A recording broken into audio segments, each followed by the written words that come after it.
আসসালামু আলাইকুম ওয়া রাহমাতুল্লাহ। নাহমাদুহু ওয়া নুসাল্লি আলা রাসূলিহিল কারীম। সম্মানিত ভাই ও বন্ধুগণ, আশা করি সকলে ভালো আছেন। দেখতে পাচ্ছেন আজকে 15 দিন বয়সী কিছু কোয়েল পাখি বিক্রি করলাম। তো তারা বাড়িতে নিতে আসছেন পাখিগুলো। তো তাদের সামনে বেছে বেছে পাখিগুলো এখন ক্যারেটে ভরতেছি। এর আগেও তিনি আমাদের থেকে পাখি নিয়েছিল।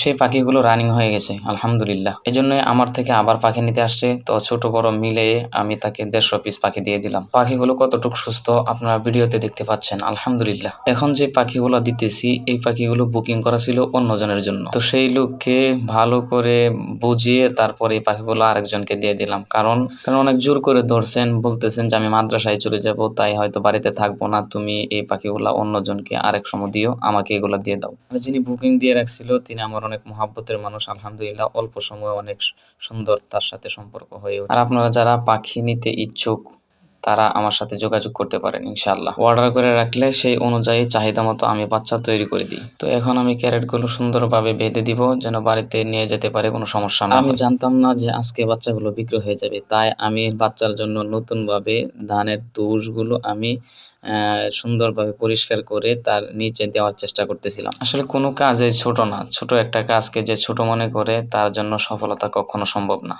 আর নিজের কাজ নিজে করা অনেক ভালো।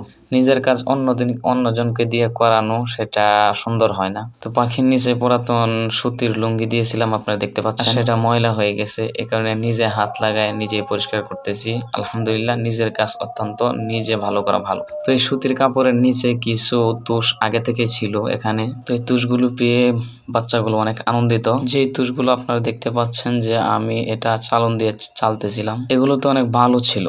বালু সহকারে যদি আমি এগুলা বাচ্চার নিচে দেই তাহলে বাচ্চাগুলো ঠান্ডা লেগে যাবে, কারণ এই বালুগুলো যদি নাক দিয়ে প্রবেশ করে তাহলে বাচ্চার ঠান্ডা লেগে যায়। এই জন্য আমি চেষ্টা করতেছিলাম যে বালুগুলো পরিষ্কার করে তারপরে বাচ্চার নিচে দিব। যে পাখিগুলো দেখাইতেছি এগুলো হলো অরিজিনাল জাপানি কোয়েল পাখি। এই পাখিগুলা যদি পর্যাপ্ত পরিমাণ ওজন থাকে, ওয়েট থাকে, তাহলে এগুলা 45 দিন থেকে 50 দিনের ভিতরেই ডিমে চলে আসে। যারা আমার ভিডিওটা দেখছেন সকলে দোয়া করবেন। আর আপনাদের যদি কোনো পাখির প্রয়োজন হয় তাহলে স্ক্রিনে দেওয়া নাম্বারে যোগাযোগ করতে পারেন, ইনশাল্লাহ পাখি ব্যবস্থা করে দেওয়া যাবে। চ্যানেলটি সাবস্ক্রাইব করে পাশেই থাকেন।